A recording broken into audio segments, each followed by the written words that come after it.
एक बार सभी देवता वृंदावन की पावन भूमि पर आए।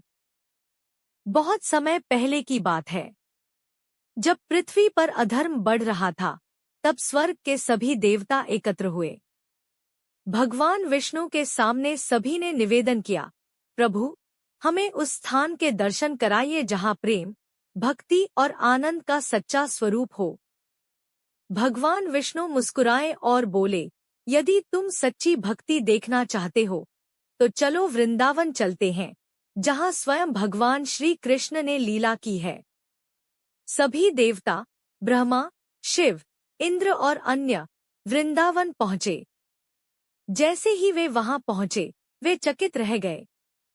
वहां की हवा में मधुरता थी, यमुना का जल शांत और पवित्र था, और हर तरफ राधे राधे की गूंज थी। देवताओं ने देखा कि साधारण गोप गोपियां बिना किसी स्वार्थ के श्री कृष्ण से प्रेम करते हैं। वे न धन मांगते हैं, न स्वर्ग, बस कृष्ण के नाम में ही डूबे रहते हैं।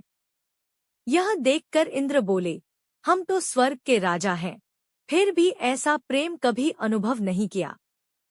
तभी भगवान शिव ने कहा, यह स्थान साधारण नहीं है। यहाँ भक्ति का सर्वोच्च रूप है, निष्काम प्रेम। उसी समय अचानक एक बालक बांसुरी बजाते हुए वहां प्रकट हुआ। उसकी मुस्कान में असीम शांति थी। सभी देवता समझ गए, यह कोई और नहीं, स्वयं श्री कृष्ण है। कृष्ण ने मुस्कुराकर कहा, देवताओं, यहाँ आकर तुमने क्या सीखा? ब्रह्मा ने सिर झुकाकर कहा, प्रभु, हमने जाना कि सच्ची भक्ति पद या शक्ति में नहीं, बल्कि प्रेम और समर्पण में है।